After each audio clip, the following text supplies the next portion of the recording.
CBA, NAB, and ANZ have all hiked rates. Let's have a look.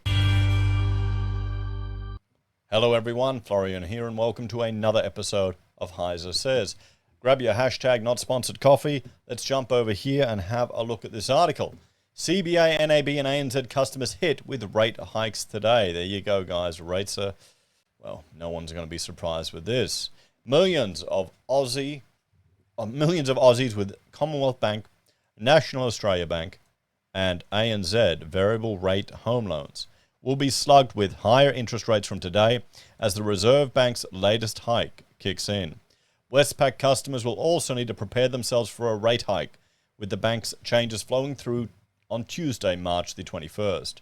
Rate City analysis found the average home owner-occupier with a $500,000 debt and 25 years remaining will now be paying $3,318 in repayments each month, an increase of $983 since May last year. While many banks would charge the higher rate today, Rate City noted that lenders typically gave customers 1 month's notice before taking the extra money out of their account. Rate City Research Director Sally Tyndall said customers worried about the repayments should start looking at their options. If you don't think you can make the higher repayments, use this time to look at alternatives, whether that's refinancing, haggling with your existing bank for a rate cut, or moving temporarily to part payments, Tyndall said. Part payments?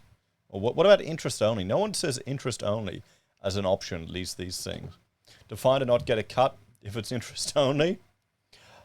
Owner-occupiers looking to refinance may still be able to get a rate that's a fraction below 5%, although these loans are becoming increasingly difficult to find. But here's the thing, guys. The sad reality is, it's the people who bought during the mania, who probably bought right at the edge of their capacity, that are going to be stung. Maybe they were expecting rates wouldn't increase until 2024 and were just putting it off until later about what was going to happen. While part payments provided some breathing room, Tyndall said, it could be costly in the long term and should be avoided if possible. If you have to go down this path, make sure your bank gives you relief in the form of a rate cut as well. And here we have CBA lowest rate of 5.32, Westpac 5.14 for 2 years, then 5.54, NAB 5.59, ANZ 5.34. So we're looking at higher numbers here, guys. They're starting to creep up. Certainly are. Savers will also see changes from today. The big four banks have all hiked their key savings accounts, with most increasing by 25 points. The two exceptions are CBA's Gold Saver, which increased by just 15 points, and Westpac's Spend and Save account for young adults, which increased by 35 points, or 0.35%. So there we go, everyone. What are we looking at here? Let's jump some of these numbers into my Excel. Let me bring it up. And interest rates are rising. There we go. Once this loads up, we're looking, okay, CBA 5.32%. I will enable this for editing. 5.32%. Now, the reason I have 1.99 is this because this was a pretty typical sub 2% fixed rate mortgage that a lot of people got. You're looking at jumping from that, your repayments are increasing. And this is probably most likely what a lot of people will get, a low variable rate, the best deal you can get at the bank. So this could be me. So, because I'm on 1.99, 5.32%, I'll see a 50% increase in my mortgage repayments because I'm with a CommBank. So let me know if you're in that situation as well. My neighbor, she got 1.92. So she'll see a slightly higher increase of 52% of her mortgage repayments. So the 475, that's the typical first home buyer mortgage. But if, say, you're living in New South Wales, you're looking at 786,000. And that's, again, a 52% increase, but $1,500. So we're looking at the total, the yearly repayment delta here is, what, $18,000 over the year, guys. So this is certainly going to have an impact. Let's check. We'll stick it at 1.99. Let's throw the 5.54 from Westpac, and you're looking at 54% increase here. 5.59 from NAB, 55% increase. And finally, ANZ at 5.34 at 51. But if we go to the Westpac 2-year deal of 5.14, which maybe you can do and then shop around a bit or make them work for it, you're only looking for a 47% increase. But, I mean, let's divide this by 4. So you're talking,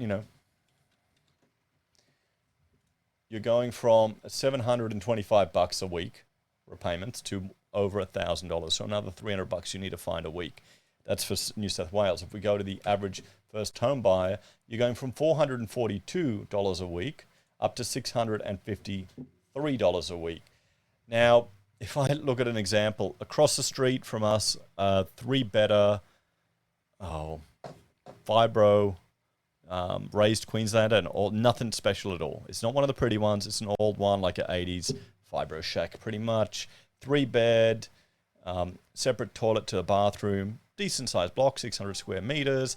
You could park your car underneath it. Sold in 1 day.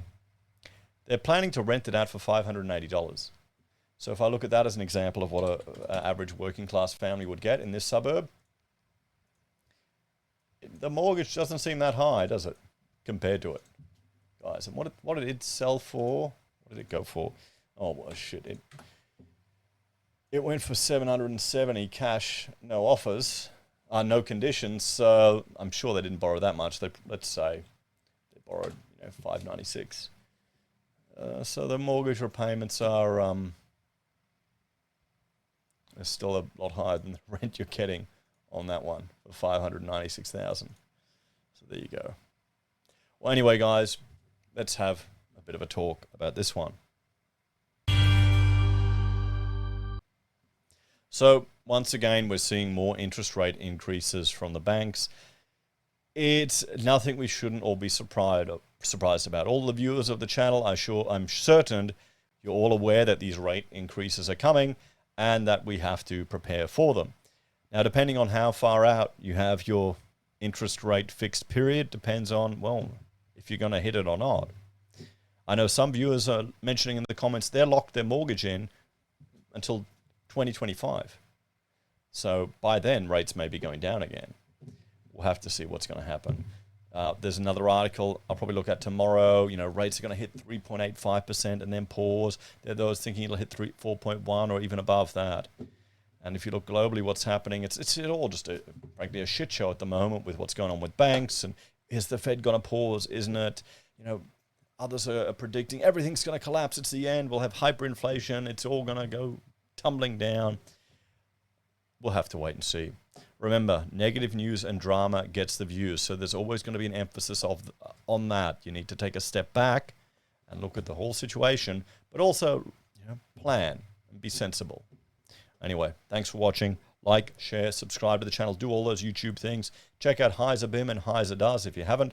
And support us on YouTube or Patreon. Use our referral links, buy our pocket squares, or call us if you need an architect. Take care, guys. Have a great day. And I'll see you all in the next episode of Heiser Says. Bye for now.